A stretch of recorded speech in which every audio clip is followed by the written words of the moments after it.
In breaking news, NBA superstar Victor Wembanyama has been diagnosed with an upper extremity DVT. What's so unique about Victor's case? What is a DVT, and what does this mean for the international superstar? My name is Sean Khan, MD, from HealthWise. Let's talk about it.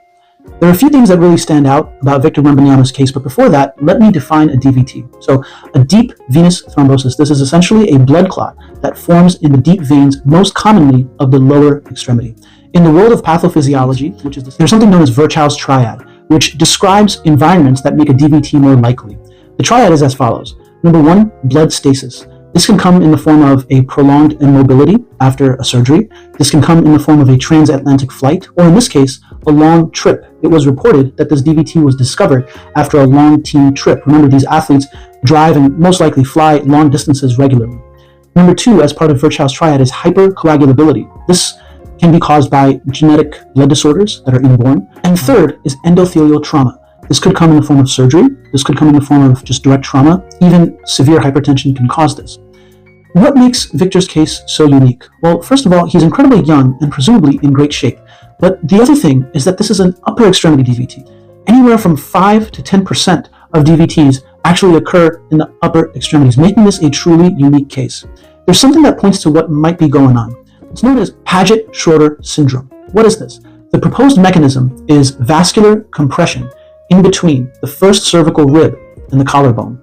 This is most commonly seen in athletes that perform repetitive movements with a dominant extremity. This might be bodybuilders. This might be baseball pitchers. This might be rowers. This is a possible explanation for why somebody so young and actually an athlete who has a dominant hand, we understand that Victor is a right-handed basketball player, may have developed this in his upper extremity. Now, this is also known as effort thrombosis. It's also known as venous thoracic outlet syndrome. Does that sound familiar? Basketball fans probably have heard of thoracic outlet syndrome when we knew about Markelle Fultz. Remember when Markelle Fultz developed that hitch in his shot, he was diagnosed presumably with thoracic outlet syndrome. That is essentially the nerve counterpart of venous thoracic outlet syndrome, which is Paget-Schroeder disease. So what does this mean for Victor? Well, the Spurs organization has already announced that he is done for the remainder of this NBA season. Long-term, look, we saw another notable player, Chris Bosh, unfortunately have DVTs. He was forced to retire, but this is bigger than basketball. I'm sure I join the rest of the NBA community, as well as basketball fans everywhere, when I say I really just wish the best for this young man. I hope first and foremost that he makes a full recovery in terms of his health. And if it's safe for him, I would love to see him return to basketball. But my thoughts and prayers certainly go out to him. For more content on making medical matters simple, follow me at seankhan.md. Until I see you again, this is HealthWise.